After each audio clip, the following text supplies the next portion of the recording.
morning, good day, and good evening, everyone.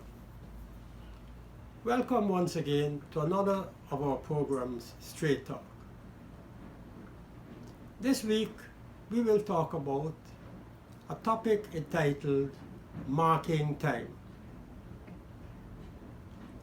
The week which we are still in has been a very momentous one. In fact, one might even want to say historical, in the sense that finally we have information from GCOM which indicates a time frame for the holding of general and regional elections in Guyana. But it is not as simple and straightforward as it appears to be. As the diplomats would say, there is the devil in the details. Why do we say marking time? Marking time implies that we are in a situation of uncertainty, a situation that is characterized by little or no movement on the part of the administration led by the caretaker government and the caretaker president. Now, the government doesn't like, nor does the president like anyone to describe him or his government as a caretaker president or a caretaker government. But the fact of the matter is that the Caribbean Court of Justice has ascribed that tag, as we would say in social media language, to the administration and to the president, that they are now in a caretaker mode. Now meaning, since the passage of the no confidence motion in December of last year. Since that time, they should have been taking care of matters pertaining to the preparation for elections in our country. But be that as it may, the fact of the matter is we are in this period, I should say still in the period of marking time. Now, quite recently, on the 19th of September, the chairman of the Guyana Elections Commission, Justice Claudette Singh, retired, wrote a letter to the president of this country, that is the caretaker president of Guyana, stating the following: that having taken into consideration the objective situation and taking the opportunity, that is to say, she is taking the opportunity to officially inform that GCOM will be able to deliver credible elections by the end of February 2020. Now, this came as a shock to almost the entire population of Guyana, save and except those who had March 2020 as the deadline for the holding of elections. The first thing I'd like to point out is that in her letter to Mr. Granger, she made reference to GCOM delivering credible elections. That's the first point. The second point is by the end of February 2020. So let us deal with the first observation, that is the delivery of credible elections. Now, it is quite good for the chairman of GCOM to put that in a letter, because by so doing, she's committing herself to the holding of credible elections under her watch. And that is quite understandable and acceptable. But knowing the electoral realities in our country and the electoral experiences in our country, the whole question of delivering credible elections with the APNU AFC and particularly the major coalition partner, the PNC in government, that is a matter that is open to all kinds of questioning. Now, this question of credible elections is a matter that concerns almost all Guyanese. And whether GCOM, in the current circumstances, will be able to deliver credible elections is a matter that is of great concern to all of us. My friends, so long as the APNU AFC is in the government, and so long as the PNC is the major partner in the government, this whole question of credible elections is called into question. And we therefore, that is to say we meaning the people of Guyana, would have serious doubts about them being able to deliver credible elections.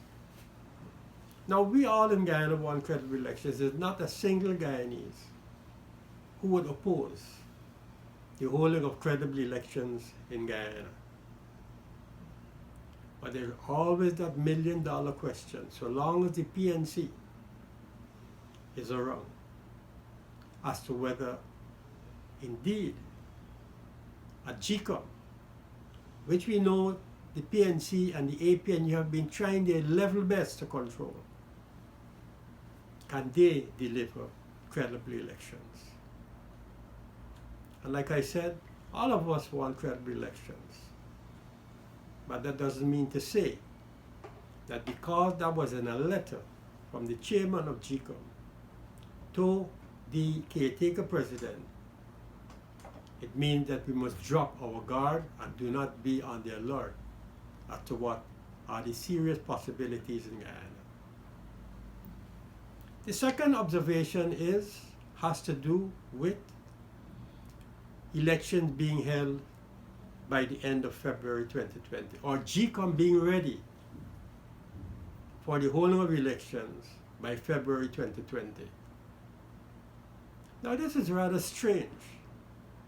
And why do I say so?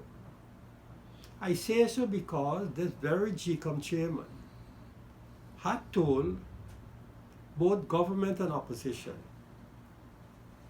that the commission under her watch is aiming to have election by the end of 2019, before the end of this year, that she is working together with GCOM to have elections before the end of 2019. What has changed? Now, before 2019 has ended up to mean by the end of February 2020, a matter of 6 months from where we are right now.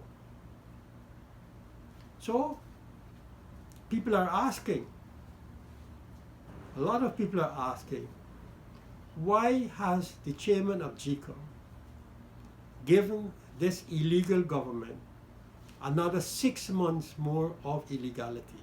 Because that's what it is. They've already been illegal since December last year. Now they've gotten a 6 months extension lease of life to continue with this illegality. 6 months is a very long time, counting from now until February next year. And by the way, there's no guarantee that we'll have elections by February next year. There's no guarantee whatsoever, especially when you take into consideration how the administration has been doing its level best, has been pulling almost every trick out of the book to extend their life in government.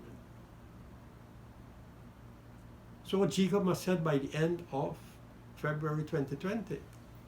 But listening to the statements and examining the track record of this administration, the million-dollar question is, will we have elections by the end of February 2020 or beyond? Some have expressed the view that the government will wait after March 2020, that is after February 23rd, to consider the holding of elections. And you know, even after Parliament is dissolved, there are a number of statutory measures and steps that have to be taken after Parliament is dissolved before elections can be held.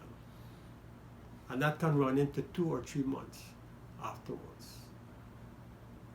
So the marking time and the continuation of the illegality of the caretaker government continues unabated.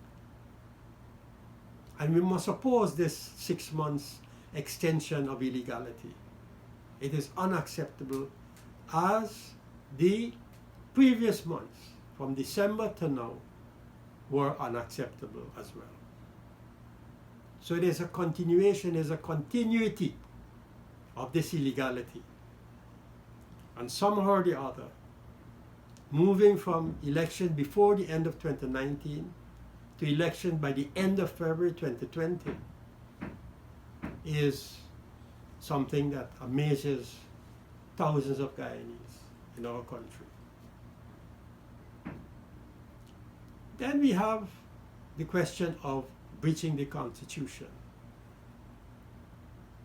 What this decision has done, that is to say the decision of GCOM to have credible elections by the end of 2020, is a continuation of the breaching of the Constitution. The Constitution said that elections should be held in 3 months' time.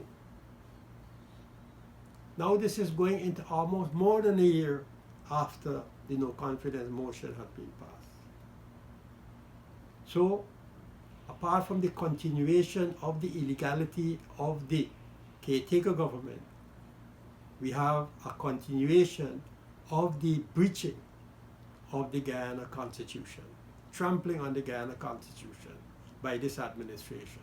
And yet, Mr. Granger would stand up without any trace of betrayal on his face and tell this nation that he is upholding the Constitution of this country.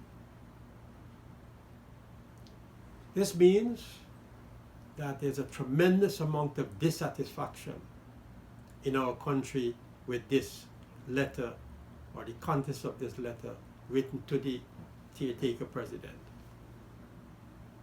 Not only disappointment, but frustration.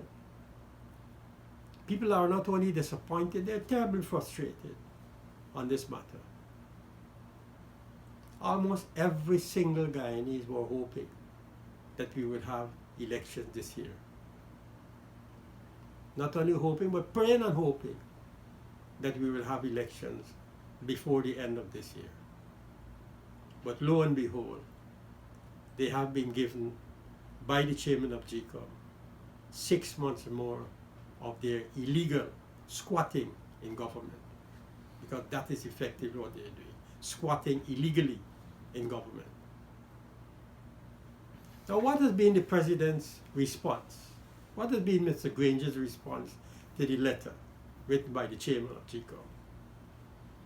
Mr. Granger's response has been that he shall be meeting with his cabinet in a few minutes. That's what he said yesterday after the letter was issued, and he was cornered by the press to solicit a response to the letter. He said that he shall be meeting his cabinet in a few minutes to discuss the contents of the letter. What is the point? The cabinet should have resigned according to the Constitution. There should not be a cabinet in place, because the Constitution already said that the cabinet should have resigned. So you have an illegal administration or a caretaker administration led by a caretaker government meeting with a caretaker cabinet. What you call a triple whammy, not a double whammy, a triple whammy. And all this is a clear indication of the direction in which this country is heading. You know, there's one patriotic song in Guyana that goes, "Oh, I care not while others rave over lands afar." Well, when the lyrics of that song is translated in the context of what is happening now in Guyana, this illegal and caretaker administration is singing with one chorus, "Oh, we care not while others rave about the illegality and the unconstitutional nature of the administration." And again, apart from the illegal president or the illegal government meeting with an illegal cabinet, this is all part and parcel and a continuation of the delaying tactics on the part of the government, the delay and delay and delay. So when this administration talks about illegalities, they are the pinnacle of illegalities in this country. The worst illegality you can create or you can perpetuate on a nation is, one, to breach the Constitution in order to stay in government illegally, to perpetuate illegality and the continuation of the illegality until the next elections. Now, there are a lot of people in prison because of committing illegal acts. This whole country is now like a prison because an illegal government has put the nation in prison by virtue of their illegal activities. Another serious development that has taken place in this week has to do with a statement issued by the ambassadors of the United States, the High Commissioner of the United Kingdom, and the delegate of the European Union. These are one important group and two important countries with which Guyana has bilateral relations and which play a global role in what described as global governance. Canada has not associated itself with the statement precisely because right now Canada is in elections mode. And what we have been informed is that so long as a situation like that exists in a country, in Canada particularly, the government would refrain from associating itself with statements of this type. And that's quite understandable. We have to respect their laws. But what is interesting in the statement issued by the three governing bodies is the following. They refer first and foremost to the Constitution violation. They said in their statement that the government is currently in breach of the Constitution. Now imagine how embarrassing it must be for Guyana, for these representatives to tell the government that, hey, look, you're in breach of your Constitution. Yet, every single day, as of late as up to yesterday, the president at a meeting declares, where am I? How am I in breach of the Constitution? And he keeps pulling this wool over people's eyes by saying that he's adhering to the Constitution. So it took the government of the United States, the government of the UK, and the governance body in the European Union to call to his attention that you are in breach of your Constitution. How embarrassing that must be. Secondly, in their statement, they point out that the government has failed to adhere to decisions of the Caribbean Court of Justice. Imagine that. These three governing bodies, two governments and one group of nations, has told the Guyana government that they have failed to adhere to the decisions of the CCJ. Now, one can very well say that they should have made those statements earlier. But you know, it's always better late than never. It's good, nevertheless, that they came out with that statement, even though it is somewhat late in some respects. But the fact of the matter is, they're sending a serious message to the administration. Another important element in the letter is where it was pointed out that the situation comes at great cost to the people of Guyana. Note that. The situation comes at great cost to the people of Guyana. What they're saying there is that, look, it's okay for you to say that you are not in breach of the Constitution. It's okay for you to say that you're upholding the decision of the CCJ, but we know different.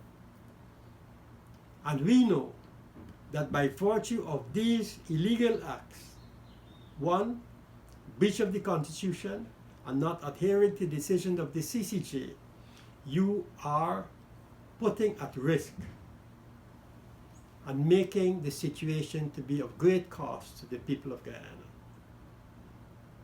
Now, implied in that one sentence is the question of governance and the rule of law. Bad governance and breach of the rule of law, or violations of the rule of law. You are doing things, that is to say, the Granger administration is doing things that will be of cost to the Guyanese people. It's the Guyanese people who, in the end, in the final analysis, will suffer. Not those who live in the good life. The people of Guyana will suffer, and they will suffer at great loss. Furthermore, in the letter, or in the statement, it was pointed out that there is grave uncertainty in the prevailing political situation, or as they put it, prevailing political uncertainty. Now, anytime your country, or a country, is described as being politically uncertain, or great uncertainty in the political situation in our country, that sends a serious signal to potential investors, both local and foreign. What these people are telling the administration is that, look, you better get your act together, because with this type of political uncertainty in your country, foreign investors are going to think not only twice, maybe 40 times or maybe 50 times before thinking of coming and investing in our country. And also the local business people will also think maybe 100 times before considering investing in this country, given the political uncertainty that is presently enveloping the country. But they didn't stop there, they went on. They said that by violating the Constitution and by not adhering to the decisions of the CCJ, you are compromising economic opportunities. Now that's another serious statement that has serious ramifications. What do they mean? Compromising economic opportunities. In other words, they're saying, my friends, or to the Guyanese cabinet, there are a lot of opportunities out there for Guyana. Opportunities are now surfacing in great quantities for Guyana. But what you are doing by violating the Constitution and not adhering to the CCJ creating a situation of uncertainty in the country is that economic opportunities which would come to this country are now being compromised by virtue of your actions. In other words, your actions by their very nature are compromising economic opportunities for Guyana. And who will suffer? The Guyanese people will suffer. Anytime foreign investors or local investors refuse to invest because of political uncertainty and because compromises have been made to the detriment of the nation, it is the people in the final analysis who will suffer. One other important aspect in the statement that was made is that violating the Constitution and not adhering to the CCJ decisions undermines Guyanese institutions. Imagine that. Undermines Guyanese institutions. In other words, in any country, in any democracy, there are a number of institutional arrangements of the state and government, and people working in those institutions of the state and government, like public servants, etc., who are employed to ensure the independence of these institutions. And they also work to ensure that these institutions are working efficiently and effectively. But when you go and you violate the Constitution, when you go and you refuse to adhere to the CCJ, and by doing that you create the situation of uncertainty, you deny the country economic opportunities, you create unstable and unfavorable political situation. What you're doing there is that you are undermining the institutions of governance. And anytime institutions of governance are undermined, you end up basically with a failed state. You end up with a failed state. The diplomats went on further, and I'm analyzing the letter or the statement bit by bit so we could understand what is the true impact that these people and this letter and this statement can have for our country. They say that your action, this is what they're telling the government, your action could delay development across the country. Imagine that. This government is putting at stake development across the country by virtue of the action that they've taken. There are many governments around the world who are happy to have development, who are happy to have foreign investments, who are happy to have local investment, but this government couldn't care a damn. And so they're putting at risk developmental projects that could come from foreign investments. Now, these countries provide loans and all kinds of financial and economic assistance to the government of Guyana. What they're saying here is that because you're acting in this unconstitutional way, you are laying the basis for delays in development across the country. And they list the areas. They didn't stop there, they list the areas. They mention infrastructure, they mention education, health, and social services. In other words, what these diplomats are representing these countries are saying that, look, we are helping you in infrastructure. We are providing you financial assistance for infrastructure. We are providing you financial assistance in the area of health. We provide you financial assistance in the area of health, education, and social services. And you're putting that all at risk by we could delay these projects. And finally, they say that your action hinders support for Guyana's development needs. In other words, there are a number of developmental needs for Guyana.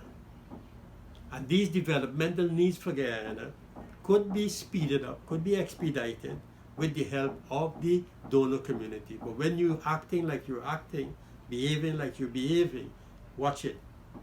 These developmental needs may not be coming because your actions could hinder their delivery. So they call on the government, in light of all of this, they call on the president, not the government, they call on the caretaker president to set a date immediately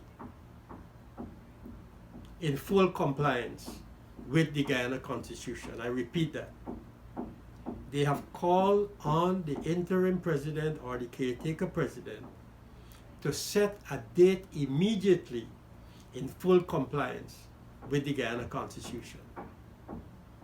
So they've thrown the ball back into Mr. Granger's court to say, look, you better name a date immediately for the holding of elections, or else, I don't think they put it that way, I am putting it this way, these issues are likely to be realized that they referred to earlier. So we are waiting on Mr. Granger to name a date for the elections. Now, incidentally, Mr. Granger has rejected the contents of the letter or the contents of the statement from the Americans, the European Unions, and the British. He rejected it. He said, look, y'all are interfering in the internal affairs of my country, which I mentioned in the last Straight Talk program.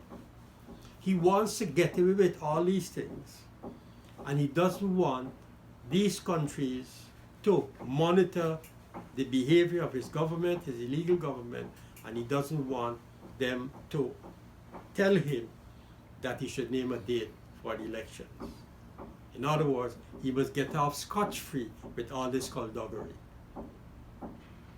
In the meantime, we are still waiting for CARICOM to make a statement. You have to wait until America, far away European Union, and far away Britain to come out with this statement. We are members of CARICOM. They see what is happening here almost on a daily basis because they have the secretariat in Georgetown. And yet, not a single beep from CARICOM about what is happening in Guyana. We are waiting to hear from CARICOM. In the same way, we waited to hear from the OAS, the Organization of American States. We waited to hear from the Commonwealth. The Commonwealth has a specific body called CIMAC, the Commonwealth Ministerial Action Group, that monitors the behavior, especially when it comes to constitutional violation of member states of the Commonwealth. So far, not a beep also from the Commonwealth Secretariat. Let's wait and see how more messy the situation could become as we have another 6 months of an illegal administration in our country. It would seem to me that sanctions is the next step. These countries have sanctioned illegal governments, especially when they become a pariah government, meaning a government which no other government wants to have any relationship with. So there are many sanctions. They could suspend their visas, prevent them from traveling to the United States. They could suspend their bank accounts, what they have overseas. And they could take many other measures as sanctions against them. Sanctions against the nation will mean people will suffer. What they have to sanction is these people, the cabal that is currently in the administration, holding up, tying up the country in all this dragging out process so that they can stay in government as long as they can. So my friends, I return to the topic of today, which is that we are in a process or in a period of marking time. The opposition has to step up their protests, have to step up their demonstrations, have to continue exposing the government. And this should not only be done by one political party, the People's Progressive Party. It must be done by all the other political parties in joint actions or individual actions. But this situation calls for all hands to be on deck. All are involved, all are consumed. So let us unite. Let us be at one, put our shoulders to the wheel in order that we could hasten the process of ridding this country of the caretaker government, the caretaker president, and the caretaker cabinet. Let us look to the future with optimism. Let us not be downhearted. Let us not be pessimistic. Let us recognize what the true situation is before us. Let us see that in other countries, they have been in worse situations than we are in right now, and they have overcome. So in the end, my friends, we shall overcome. Victory is inevitable. Let us continue with the onward march to the true and final liberation of Guyana. Thank you very much.